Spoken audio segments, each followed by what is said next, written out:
வாங்க மக்களே, இன்றைக்கி என்ன ரெசிபி செய்ய போகிறோன்னு பார்த்தீங்கன்னா, சிக்கன் ஈரல்ங்க. ஈரல் வந்து ரொம்பவே உடம்புக்கு நல்லது, ரொம்ப ஆரோக்கியமானது, ரொம்ப ஹெல்த்தியமானதுங்க. இரும்பு சத்து அதிகமாக இருக்குது. குழந்தைங்களுக்கு, வயசானவங்களுக்குலாம் ரொம்ப இது கொடுத்தா நல்லதுங்க. கண்டிப்பாக இதை ஒரு முறை நீங்களும் செஞ்சு பாருங்கள். எப்படி செய்யுதுன்னு பார்க்கலாம் வாங்க. ஈரல் வந்து ஃபஸ்ட்டு நல்லா வாஷ் பண்ணி மஞ்சத்தூள் போட்டு ஊற வச்சு எடுத்துடுங்க. அதுக்கப்புறமா சுட தண்ணி போட்டு வச்சுங்க. தண்ணி வந்து ரொம்ப கொதிக்க வேணாங்க, நல்லா மீடியமான சூடாக இருந்தால் போதும். அதில் வந்து நம்ம ஈரல்லாம் போட்டு நல்லா கிளறி விட்டுக்கலாங்க. பாருங்கள், ஈரல் வந்து இந்த மாதிரி உங்களுக்கு கலர் மாறி வரணுங்க. அப்போ தான் நீச்சு ஸ்மெல் வராது, ஈரலும் வந்து குழையாமல் இருக்குங்க. இதை மாதிரி செஞ்சு பாருங்கள், கண்டிப்பாக உங்களுக்கு ஈரல்லாம் சாப்பிட பிடிக்கும். இப்போ எப்படி சேர்த்துன்னு பார்க்கலாம் வாங்க. ஒரு கடாய் வச்சுக்கோங்க.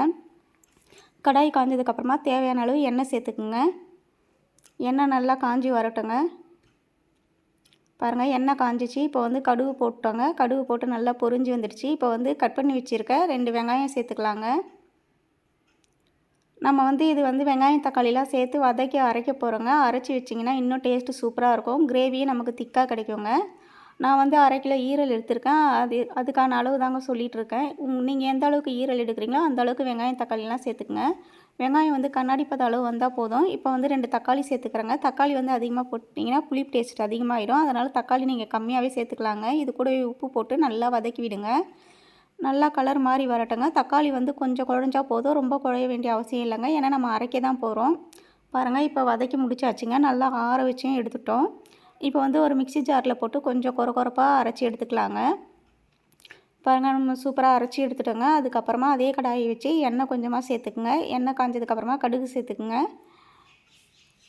இப்போ வந்து நம்ம இஞ்சி பூண்டு வந்து இந்த மசாலாவுக்கு தேவையான அளவு சேர்த்துக்கலாங்க. பாருங்கள், நான் வந்து 1½ ஸ்பூன் அளவுக்கு இஞ்சி பூண்டு போடுறேங்க. போட்டு இஞ்சி பூண்டை போட்ட உடனே நல்லா கிளறி விடுங்க, இல்லைனா அடியில் ஒட்டிக்கும். கொஞ்சம் உப்பும் கருவேப்பிலையும் சேர்த்து வதக்கிக்குங்க. கிளறிக்கிட்டே இருங்க, இல்லைனா அடியில் ஒட்டிடுச்சுன்னா நமக்கு தீஞ்ச ஸ்மெல் வந்துடும். பாருங்கள், நான் நல்லா கிளறி விட்டுட்டுங்க. எண்ணெயும் பிரிஞ்சு வந்துடுச்சு. இதை மாதிரி இருக்கணுங்க. இப்போ கட் பண்ணி வச்சுருக்க 2 பச்சை மிளகாய் சேர்த்துக்குங்க. உங்களுக்கு காரம் எந்த அளவுக்கு தேவையோ அந்த அளவுக்கு மிளகாய் சேர்த்துக்குங்க. பாருங்கள், இப்போ அரைச்சி வச்சு பேஸ்ட்னே சேர்த்துக்கலாம் வாங்க. இந்த பேஸ்டெல்லாம் சேர்த்து நல்லா கிளறி விடுங்க. கிளறி விட்டுட்டு எண்ணெய் பிரிஞ்சு வர வரைக்கும் வெயிட் பண்ணணுங்க. அப்போ தான் இன்னும் கொஞ்சம் இருக்க பச்சை வாசனையும் போயிடும். கிரேவி சூப்பராக இருக்கும், டேஸ்ட்டாகவும் இருக்கும். பாருங்கள், நான் நல்லா அடியிலலாம் நல்லா கிளறிட்டேங்க. அடியெலாம் பிடிக்காத அளவுக்கு சுத்தமாக சுரண்டி எடுத்துட்டேன். நீங்கள் வந்து ஸ்லோ ஃப்ளேமில் வச்சு செய்யுங்க, இல்லைனா இஞ்சி பூண்டு வந்து ஒட்டிக்கோங்க. இப்போ வந்து இந்த மசாலாவுக்கு தேவையான அளவு மஞ்சத்தூள் சேர்த்துக்குங்க. உப்பு கொஞ்சமாக சேர்த்துக்குங்க. சேர்த்து நல்லா கிளறி விட்டுருங்க. கிளறி மூடி போட்டு ஒரு 2 நிமிஷம் வெயிட் பண்ணலாங்க. பாருங்கள், நம்ம போட்ட வெங்காயம் தக்காளி பேஸ்ட்டு நல்லா வதங்கி வந்துடுச்சு. எண்ணெயும் பிரிஞ்சு வந்துடுச்சு. பாருங்கள், அடியில் ஒட்டாமல் இருக்குது பார்த்தீங்களா? இந்த மாதிரி வந்தால் தாங்க நமக்கு குழம்பு நல்லாயிருக்கும், இல்லைனா அடி பிடிச்ச வாசனை வந்துடும். நீங்கள் மூடி போட்டாலும் அப்பப்போ திறந்து கிளறி பார்த்துக்கிட்டே இருங்க. பாருங்கள், இப்போ சூப்பராக கிளறி விட்டாச்சு. நல்லாயிருக்கு பாருங்கள் கிரேவி பார்க்குறதுக்கு. இப்போ வந்து காரத்துக்கு தேவையான அளவு மிளகாத்தூள் சேர்த்துக்குங்க. நான் வந்து வீட்டில் அரைச்ச குழம்பு மிளகாத்தூள் தாங்க சேர்க்குறேன். உங்களுக்கு வெறும் மிளகாத்தூள் வேணாலும் சேர்த்துக்குங்க. இந்த மிளகாத்தூள் வந்து நீங்கள் இந்த மாதிரி மசாலாலே சேர்த்துட்டிங்கன்னா அந்த எண்ணெயில் ஊறிடுச்சுன்னா சீக்கிரமாக பச்சை வாசனை போயிடும். நல்லா கிளறி விட்டுருங்க எண்ணெயிலேயே. பாருங்கள், இப்போ நல்லா கிளந்து விட்டு எண்ணெயும் பிரிஞ்சு வந்துடுச்சுங்க. இப்போ நம்ம பேஸ்ட் அரைச்ச ஜாரில் இருக்க தண்ணியை வந்து அலசி இதில் சேர்த்துக்கலாங்க.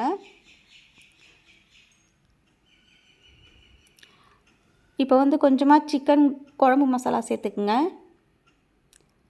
நம்ம கரம் மசாலா வேணுனாலும் சேர்த்துக்கலாங்க. நான் வந்து கரம் மசாலா வந்து வீட்டிலே அரைச்சி வச்சுருக்கேங்க, அதுதாங்க சேர்க்க போகிறேன். பாருங்கள், தயிர் கொஞ்சமாக சேர்த்துக்குங்க. தயிர் சேர்த்து செஞ்சிங்கன்னா உங்களுக்கு இன்னும் சூப்பராக இருக்குங்க டேஸ்ட்டு. பார்க்கறதுக்கு கலரும் நல்லா வரும். பாருங்கள், சூப்பராக கரைஞ்சி வந்துடுச்சு. பாருங்கள், பார்க்கும்போதே நல்லா இருக்குது. பாருங்கள், க்ரீம் போட்ட மாதிரி இருக்குது பாருங்கள். இப்போ வந்து நம்ம வந்து சுடு தண்ணியில் போட்ட ஈரல்லாம் எடுத்து தண்ணி இருத்துட்டு கொஞ்சமாக சேர்த்து கலந்து விட்டுக்குங்க. பாருங்கள், கொஞ்சம் கொஞ்சமாக சேர்த்து நான் நல்லா கிளந்துட்டேங்க. ஈரல் கலரும் மாதிரி சூப்பராக வந்திருக்கு பாருங்கள். இதை மாதிரி செஞ்சோன்னா நமக்கு சாப்பிடும்போது சூப்பராக இருக்குங்க. ஈரல் வந்து நீச்சு ஸ்மெல்லும் வராது, திகட்டாது. நம்ம ஈரல் கொஞ்சம் அதிகமாகவே சாப்பிட்லாங்க. நம்ம வந்து அப்படியே போட்டு செஞ்சிட்டோன்னா ஈரல் வந்து நிறைய சாப்பிட முடியாது. இப்போ இந்த மசாலா குழம்பு எல்லாம் நல்லா கிளறி விட்டாச்சுங்க. இதுக்கு தேவையான அளவு உப்பு சேர்த்துக்குங்க. நல்லா கிளந்து விட்டு மூடி போட்டு ஒரு 2 நிமிஷம் வெயிட் பண்ணலாங்க.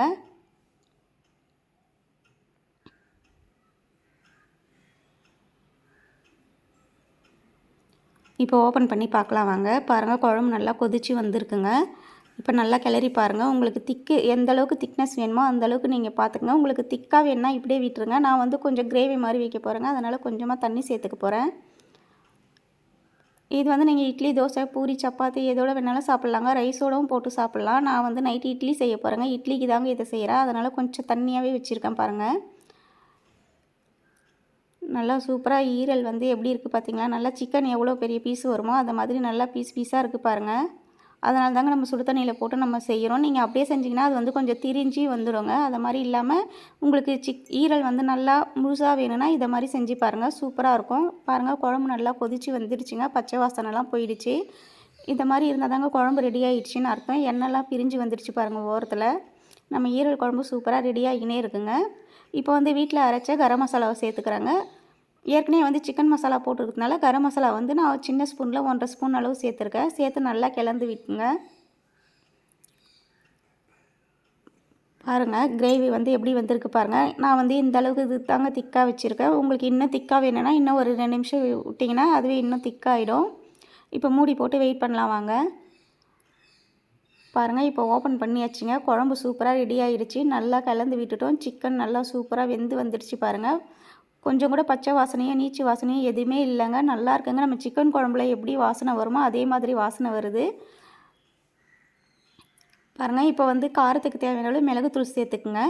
நம்ம ஈரலுக்கு வந்து மிளகாத்தூளோட மிளகுத்தூள் அதிகமாக சேர்த்திங்கன்னா இன்னும் ஃப்ளேவர் நல்லாயிருக்கும், டேஸ்ட்டும் நல்லாயிருக்கும். காரம் வந்து சீக்கிரமாக ஈரலில் ஊறிடுங்க. உங்களுக்கு காரம் எந்த அளவுக்கு தேவையோ அந்தளவு சேர்த்துக்குங்க. கூடவே கொத்தமல்லியும் சேர்த்துக்கலாங்க.